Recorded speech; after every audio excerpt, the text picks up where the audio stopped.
Всем доброй ночи. В нашем детстве, когда у нас получалась какая-то беда, когда мы падали, когда мы царапались где-то, любая страшная вещь, как нам казалось тогда, как только приключалась с нами, мы бежали куда? К своим. Мы бежали домой, к бабушке, к дедушке, чтобы они нас пожалели. Проходят годы, их не становится рядом. Однако их сила, их души, они всегда будут с нами рядом, поскольку предки всегда берегут свой род. И чем праведнее были предки, чем чище были эти люди, чем меньше они сделали зла на этой земле, тем сильным будет род, добротным, красивым, здоровым, умным, образованным, а иногда даже известным из рода в род. Очень много было врачей из поколения в поколение, профессоров, кого только не было, таких великих людей, поскольку род, сила рода, она здоровая и дает здоровое потомство.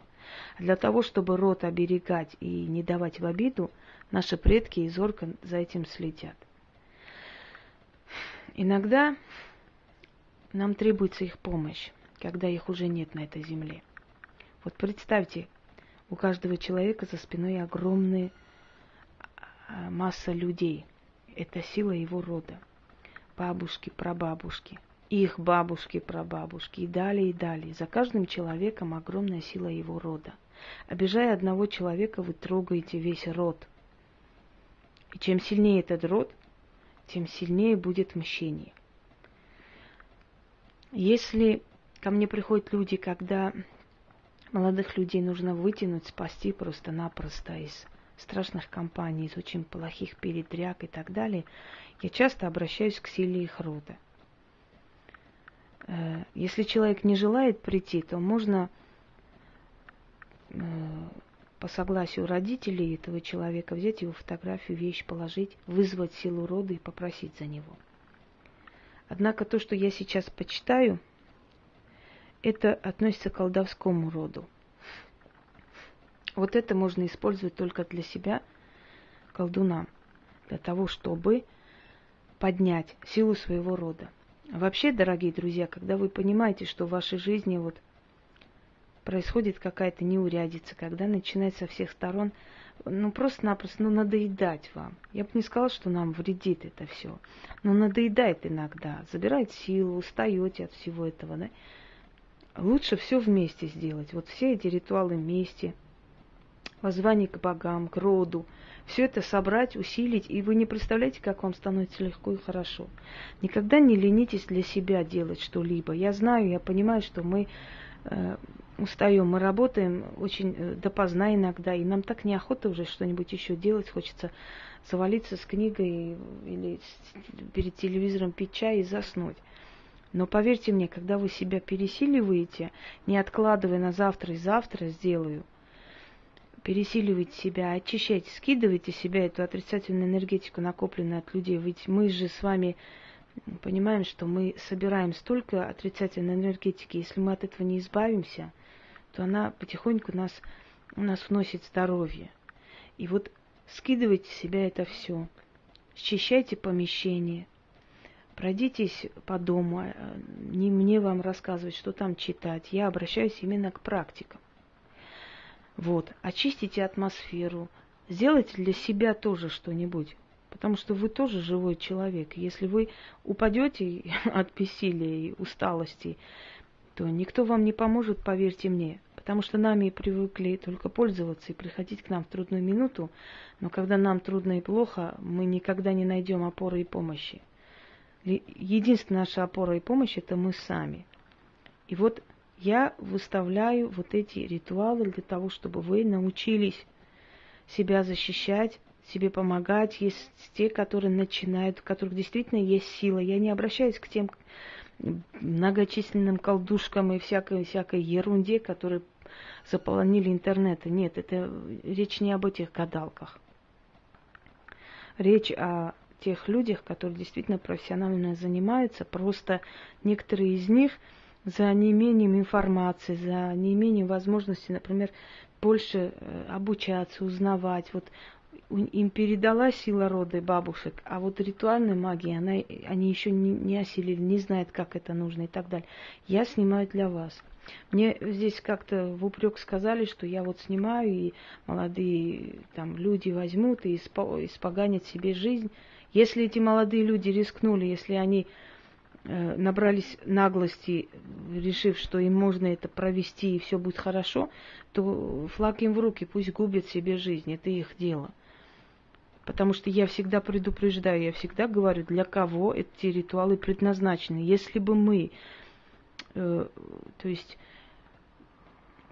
если бы вы, имею в виду, если простые люди могли бы вот это все провести, у них бы получалось, то для чего тогда мы вообще существуем? Нет, ну вы можете, конечно, сэкономить ваши деньги, взять и провести самим. Никто не против.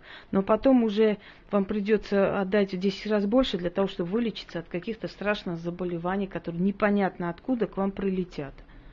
Потому что вы трогаете мир демонический. Для того, чтобы прийти в демонический мир, мы этими рождаемся. Потом нам не разрешают сразу же взять в руки это все и начать делать. Поверьте мне, до того, как к этому дойти, проходит десятки лет.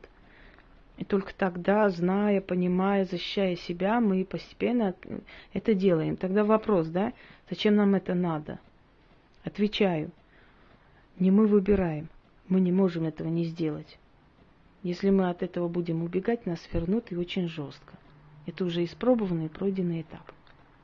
Итак, для того, чтобы провести ритуал воззвания к предкам, нужно либо пойти на их могилу, встать и почитать. Не обязательно ночью, можно вечером, после 6, когда солнце садится. Отнести туда откуп и так далее. Либо, если вы далеко находитесь, но вам нужна их помощь, вы можете открыть окно, встать возле окна, точно так же босыми ногами, в черном. До ритуала желательно часа 3 не есть вообще, чтобы концентрация вашей силы была настолько сильной, чтобы она не ушла на энергию еды и все такое, чтобы вы были полностью готовы к этому. Этот ритуал проводится не спонтанно, не часто, при очень-очень сильной необходимости. Открываем окно, видите, я окно открыла. Становимся лицом к окну. И призываем духи наших предков. Потом, на следующий день, отнесите откуп, отнесите конфеты, отнесите что-то сладкое, оставьте на перекрестке. И уходите. Ну, это стандартный откуп, вы все знаете. Так надо. Раз уж вы не идете на кладбище, то отнесите туда. Итак, называем только свое то имя, которое известно людям. Я, Инга, запреты, замки ломаю, отворяю двери, мир теней, и зову силу своего рода, по праву родной крови. Души моих отцов, дедов, бабушек и родных, что ныне вы в неземной жизни, мне помощь ваша нужна. Помогите. Кровь рода вызываю. Прошу, к вам взываю, требую отмещения. По праву наследия заклинаю, заклинаю о мести для жизни рода. Прошу о смерти для окаянных моих врагов, для тех злодеев, что мне душу коверкают, причиняя боль. Поднимайтесь, обидой попранные, поднимайтесь, хулой поруганные, поднимайтесь. Поднимитесь делом оскверленные, поднимитесь в гневе праведном, поднимитесь в злобе ярой, восстаньте, восстаньте, восстаньте, шагните на землю бренную, разорвите смерти оковы, отомстите за меня, обрушьте ярость свою на обидчиков моих. О предков круг, о сила рода, не давай им спуску. Одного за другим бей, терзай и тащи в могилу за собой. Пусть никто не смеет попирать тебя. Покажи всю свою силу, защити меня и сгуби моих недругов. требую возмездия, и да исполнится. Когда читаешь, такая очень сильная сила тебя окутывает, душит. Поэтому иногда приходится останавливаться и прийти в себя, чтобы дальше продолжить. Такое бывает. Вообще, поскольку мы очень много говорим за день, мы очень много всякого видим, снимаем, начитываем и так далее. К концу дня, конечно, усталость дает о себе знать, но не в этом суть. Кстати, хочу сказать, что где-то прочитала одной мадам мнение о себе. Вы знаете, кто такая Инга Хусроева? Она говорит: нет, не знаю. Я с ней не знакома, но я бы ее сожгла. Эту ведьму. Так вот, я надеюсь, что она смотрит. Во-первых, то, что вы меня назвали ведьмой, мне очень льстит. Большое спасибо. Мне очень приятно это слышать, что я ведьма. Для меня это комплимент. Во-вторых, для того, чтобы составлять мнение о человеке, надо лично этого человека знать. Только бараны могут ненавидеть, не понимая за что, кого и почему. Таких баранов очень много.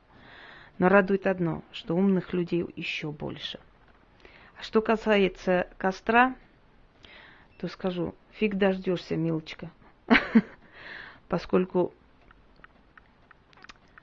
истинную ведьму никто не может на костре сжечь. И тех, которых сожгли, к сожалению, или к счастью, были невиновные люди, одним словом. Ни туда, ни к счастью, ни к сожалению, это были невиновные жертвы, которых церковь сожгла для того, чтобы завладеть их имуществом.